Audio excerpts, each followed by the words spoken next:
S čim se lahko pohvalimo? Pa naredili smo Čistimo Slovenijo 2-krat. In zdaj bo šel ta 3. 2018. Septembra 15.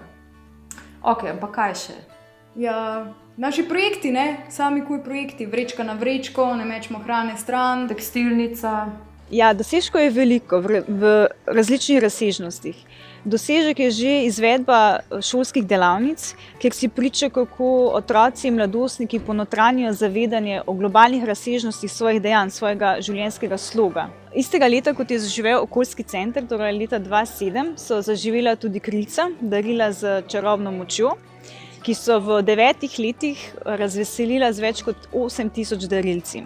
Tudi istega leta se je rodila vizija alternativnega razvojnega scenarija za Slovenijo, Plan B za Slovenijo, pobuda za trajnostni razvoj, iz katere se je potem tudi razvilo povezovanje nevladnih organizacij z področja trajnostnega razvoja v mrežo Plan B za Slovenijo, ki danes združuje že 36 organizacij. Kar se Cipra Slovenija tiče, bi lahko izpostavil največje dosežke v času delovanja okoljskega centra, predvsem ustanovitev in kar redno delovanje Koalicije za trajnostno prometno politiko, ki jo koordinira Cipra. Lahko rečem, da smo se uveljavili v prostoru prometnega načrtovanja in tudi prometne politike kot nek glas nevladnikov in da je vzpostavljen tudi nek kanal do odločevalcev. Seveda nismo zadovoljni s stopnjo upoštevanja naših stališč, ampak na vsak način so pa ti kanali vzpostavljeni. Zelo smo veseli tudi, da šole in vrtce, s katerimi delamo v programu Šolski ekovrt, da jih ta tema tako zanima, da se nam vsako leto znova pridružijo nove. Nekatere odidejo, nekatere ostanejo. Tukaj imamo Šolski ekovrt, ta znak, pod katerim nastopajo naši člani. Najbolj smo veseli, in smo tudi zelo hvaležni, kadar je naš projekt izbran za sofinanciranje in potem lahko naredimo take lepe stvari, kot je tale priročnik, recimo o ekološkem kmetijstvu, vrtnarjenju pa globalnem učenju. Izjemno smo veseli tudi takole takih nagrad, kot je bila tale od inovatorja Zavoda Viva, smo bili res zelo veseli. Takrat je bila naša ideja o šolskih ekovrtovih, pa naš projekt je bil izbran za najboljši projekt od prijavljenih na področju povečanja samooskrbe s hrano v Sloveniji. V času gospodarske krize je okoljski center bil tudi zibelka zelenih rešitev iz te krize. Z zeleno proračunsko reformo smo namreč predstavili možnosti, kako vsako leto prihraniti več 100 milijonov evrov in ponuditi tudi nova delovna mesta. Bili smo pa tudi prvi oziroma edini, ki smo že od začetka spremljali dogajanje s prostotrgovinskimi sporazumi in opozarjali na nevarnosti glede njih, kar počnemo tudi še danes. V društvu Fokus smo med drugim dosegli to, da se je nehal financirati premog strani evropskih bank. Dosegli smo to, da se je zaprl Lafarge, dosegli smo to, da se je energetska revščina vzpostavila na nacionalnem nivoju, da je v bistvu postala tudi del strategije v uradni politiki. Dosegli smo vpeljavo novih razvojnih paradigem, kot je na primer odrast. Dosegli smo tudi več govora in pogovora o etični potrošnji. Z občinami smo sodelovali na raznih nivojih, naj bo to trajnostna mobilnost v strategijah, ali pa tudi z šolami, ko so vpeljevali nove načine premikanja, ki so tudi bolj na sistemski ravni, ne zgolj na prostovoljni ravni, na ravni šol. Kot uspeh si štejemo s organizacijo velike konference, mednarodne konference o odrasti v Budimpešti, ki je potekala v lanskem letu.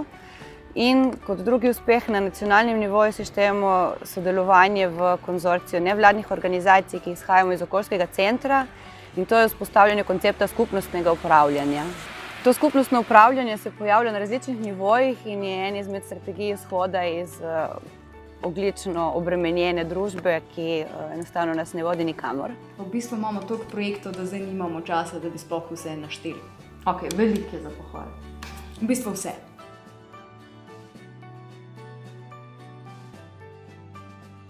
Poslanstvo Inštituta za trajnostni razvoj je vsestranska podpora razvoju ekološkega kmetijstva v Sloveniji, pa tudi širše, kadar to zmoremo. Naš glavni motiv za to je pa, da želimo imeti za nas, pa za naše zanamce zdravo hrano in zdravo okolje. nekaj, kar nas napolnjuje z energijo, kar je pridelano na način, da vso zemljo oživlja, ne pa ubija, kot jo recimo kemikalije, pesticidi in tako naprej. Mi smo posamezniki z vizijo vključujoče in z viri učinkovite družbe. Družbo vidimo solidarno do soljudi in vseh živih bitij, ne samo do ljudi. In ravno to nas žene pri našem delu, ta naša strast do uresničevanja naše vizije. Prepričani smo, da bo jutri lepši, če ga bomo oblikovali skupaj in tudi, da to zmoremo doseči. Vlogo Monetere v prihodnje vidimo tako kot do zdaj pri združevanju in povezovanju. Še naprej bomo pobudniki nujnih sprememb za uvajanje načel trajnostnega razvoja način življenja. Pred leti, ko smo mi tudi praznovali našo 20. obletnico obstoja, smo ugotovili, da nekako ves ta čas delovanja delujemo po misli Gandhija, bodi sprememba, ki si jo želiš doseči v svetu, in to si želimo še naprej. Kaj nas žene? Ja, rešiti hočemo svet. Ampak imeti svet brez odpadkov. Ja, Čist brez odpadkov, ja, ne pa- sam brez vrečk. Ja, pa tudi če brez plastenk, pa brez slamic, pa brez lončkov za kavo, pa težko bi se ustavili, ne? Pa v bistvu brez embalaže nasploh. Ja, ne maramo plastike. Ne. No, se če nam rata spucati Slovenijo, bo že nekaj. Naši cilji v prihodnje in pa delovanje je pravzaprav najbolj nas žene to, da vidimo, da naše ideje oziroma tisto, kar verjamemo, da tudi drugi vidijo v tem nek pomen in to v resnici implementirajo. In pač vidi se, da če delaš kontinuirano z deležniki, da se pač lahko stvari spreminjajo na bolje in to nas žene naprej.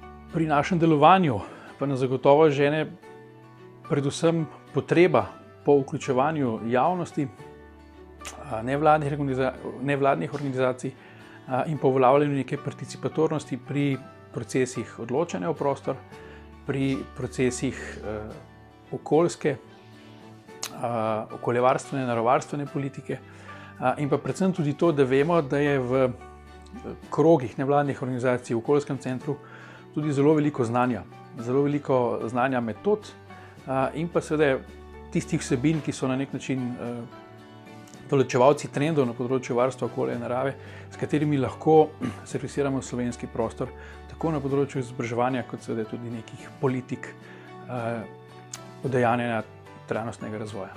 V prihodnje si želimo, da bi razprava odrasti prežela vse politike in delovanje, tako na ravni politik, kot tudi na ravni posameznikov in skupnosti, da bi skupnosti prevzeli nadzor nad lokalnimi viri, da bi se verige dobavne in potrošniške skrajšale in spremenile v bolj pravične in seveda se želimo naprej delovati v okviru okoljskega centra, kjer je odličen prostor za sodelovanje med okoljskimi in nevladnimi organizacijami.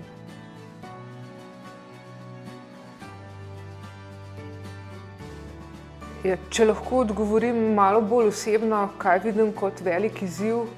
V današnjem času se mi zdi, da je zelo velik izziv sploh vstopiti v stik z drugim človekom, se pravi z nekom se začeti sploh pogovarjati. Zdi se mi, da smo že vsi tako obremenjeni s svojimi lastnimi prepričanji, pa da imamo tako malo časa, da včasih niti ne moreš prebiti tistega oklepa, ki je okrog. In to velja tudi za nas, recimo, ko razlagamo stvari, ko iščemo podporo za svoje dejavnosti, financiranje je pač izjemen izziv in mislim, da je razlog tudi v tem, da če bi lahko bolje razložili, zakaj si prizadevamo, pa zakaj delamo stvari na tak način, kot jih delamo, da bi bilo morda potem tudi finančno lažje.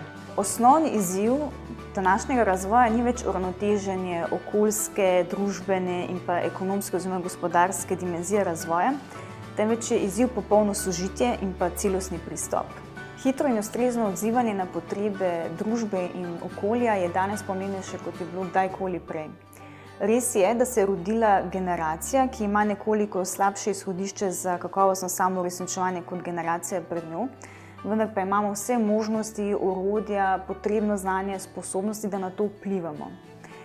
Imamo priložnost, da svoj obstoj osmislimo in da naredimo pozitivni preskok. Kaj pa potrebujemo, da bomo to dosegli? Predvsem sodelovanje namesto tekmovanja in pa seveda podporo odločevalcev. možnost sodelovanja, dialoga, vključevanja, vsaj priložnost. Priložnost, da v bistvu po korakih dosežemo našo skupno vizijo. Kaj si želimo? Projektov, denarja, financiranja, sistemskega financiranja, da bomo lahko počistili Slovenijo, ker brez tega pač ne gre. Želimo si še več podpornikov. Donatorjev. Ministrstvo za okolje, ki bi bilo ful sodelovalno. Ono res hoče se z nami pogovarjati. Pa ostala ministrstva tudi. Tudi ja. Ja, največje izzive pri našem delovanju pa zagotovo vidim predvsem pri tem, da se politika zave, da nas potrebuje. Oziroma, da se politika zave svoje vloge, da izvoljeni poslanci, izvoljeni predstavniki naroda niso tisti, ki vse vedo.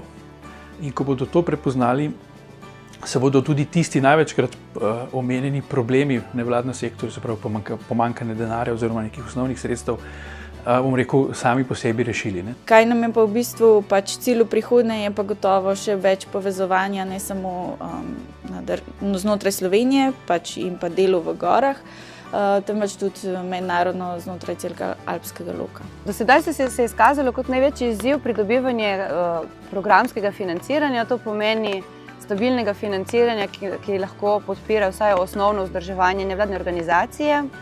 Zaenkrat imamo še okoljski center, ki nam nudi fizično varnost prostorov, v katerih lahko delujemo. Glede na to, da imamo še pogodbe na 2 leti, je tudi izziv nekako zagotovitev stalnega prostora, ki bo okoljski center na dolgi rok, ne samo kot sedaj na krajši.